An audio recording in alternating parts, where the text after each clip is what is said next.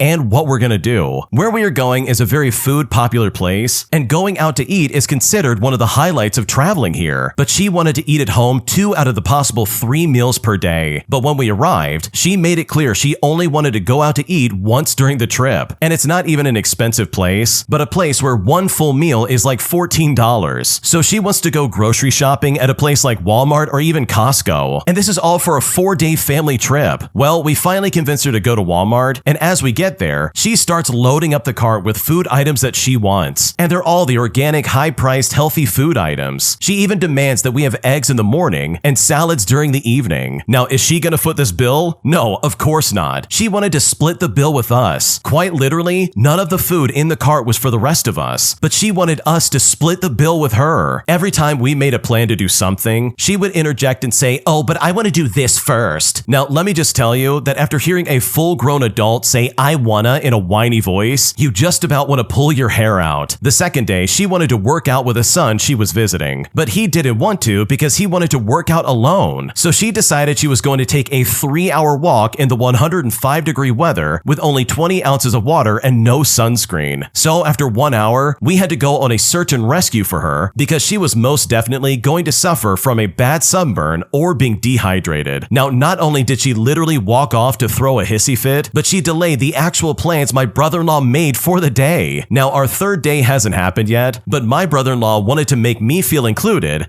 and asked what I would like to do since the day was wide open. I suggested a fun tourist attraction, and both him and my husband were eager to do it. But before we started to figure out the timing of it, my mother-in-law spoke up and said that she wanted to go take photos first. She wanted to work out, cook, and go swimming and get some coffee. But once she finished off her list of demands, she said, but you know, whatever you guys want to do. But no ma'am, apparently it's not whatever we want to do because you get pissy when things aren't going your way. I will never travel with her again, nor will I ever spend more than 3 hours with her. Visiting my brother-in-law was supposed to be fun and relaxing, but she is treating this vacation like a to-do list and making sure all her boxes are ticked off first before anyone else. And at this point, I seriously just want to go home. Wow, that sounds incredibly obnoxious, and I don't blame you for being upset. She literally has ruined the vacation. She took this trip and she said, oh yeah, we're gonna do it my way. Like if I was on vacation and someone was like, oh yeah, we're gonna eat food from Walmart every single day. Like I would be so pissed off it's not even funny. This is one of the few times where you get to go out and just like spend some money and buy some food that's unique to the area. This is not the time to like save money, especially if you plan for this trip. So truly, I hope you make it through the rest of this vacation, and at least now you know that you will never travel with your mother-in-law ever again, because the way she's acting is incredibly immature, and I would not want to deal with that if I was in your shoes. Am I the jerk for asking a woman at my gym to tone it down, all because I was distracted by her during my workout? Here's what happened. I'm a 32-year-old male, and I'm a software engineer who moved to the United States from India 6 years ago. I've been going to the same gym for a year, and I typically like to keep to myself, focus on my workout, and then leave. But recently, my gym experience has become more complicated. There are two Polish twins who, for the sake of the story, we will call Carly and Lena. They're 29 years old, and they also go to the gym. They're both software engineers too, so we've had some good conversations between sets. They're really smart, and over time, we started spotting each other and occasionally working out together. It's been nice having people to chat with and help out, and I genuinely enjoy their company. Well, this is when another woman comes in who we will call Renee, who is someone that could easily be a fitness model. She's got a body that turns heads, and she absolutely knows it. Renee wears tiny shorts and sports bras that leave little to the imagination, especially with her very prominent features, if you know what I mean. Now, I'm not here to shame anyone for what they wear, but Renee's workout routine seems designed to show off her body. She's doing deep squats, leg lifts, all right in front of where I'm lifting. It is incredibly distracting, and I found myself losing focus, missing some reps, and generally just feeling uncomfortable. After a particularly bad workout where I literally couldn't concentrate at all, I decided to say something. I approached Renee and, as politely as I could, asked if she could tone it down a bit because it was hard for me to focus. Well, Renee looked at me like I was crazy and basically told me that if I couldn't handle it, that was my problem and not hers. I felt awkward, so I just apologized and then I walked away. The next time I saw Carly and Lena, they were acting different, less chatty and kind of distant. I didn't think much of it at first, but it continued on for several days. Eventually, Lena pulled me aside and asked why I said something to Renee. Apparently, Renee told them about our conversation and implied that I was frustrated and projecting it onto her. Lena didn't say it outright, but it was clear that she thought I was out of line. She mentioned that as a woman, they are used to men staring and making them uncomfortable in the gym, and my comment might have added to Renee's discomfort. I felt like the bad guy for just trying to get my workout in peace. Now I'm in a weird place. Carly and Lena, who I genuinely respect, seem to think I'm some kind of creep, and Renee has only become more present in my line of sight during workouts. I've thought about switching gyms, but that feels like I'm running away from the problem. But at the same time, I can't shake the feeling that I crossed a line. So am I the jerk in this situation? What should I do? Okay, what is going on right now? This might be the most out of touch story I've ever read in my life. Like, this goes off the charts on the delusional scale because the original poster is 100% the jerk. Here's a fun fact that I think everybody can agree with. Women are allowed to work out in gyms. They're allowed to do squats and lunges and anything else that anybody else would be doing. They have every right to be there in their workout clothes and get a workout done just like the original poster. So it is genuinely crazy to me that the original poster would be like, wow, Renee, you're showing off just a little bit too much. much. You're making it distracting for me. I can't focus because of your body. Like, seriously, dude, you are the problem in this situation. You are 100% in the wrong, and the fact that you went up to Renee and said, "Can you tone it down a little bit?" Like, that is so out of line, it's not even funny. Because seriously, you are being so gross and demeaning towards this woman. You're being blatantly misogynistic, and I think you really need to, like, self-reflect on this situation. So seriously, if you are so attracted to this woman that you just can't get any work done, then you are the problem, not her. She hasn't done anything to you other than exist in the same space as you. And if you really can't control your feelings and get your workout done, then you should be the one to figure your crap out instead of going to Renee and be like, "Wow, this is your fault. Look at what you're doing to me." Because if you can't have even like the slightest amount of self-control, then in my opinion, you definitely should not even be in this gym in the first place. When you subscribe, make sure to hit the bell to turn on notifications. To finish listening to all the stories, check out the playlist at the top of the description. And if you want some chill music to put on in the background, check out easymode.com. If you like Am I the Jerk, subscribe to Am I the Genius. Everything will be linked down below in the description.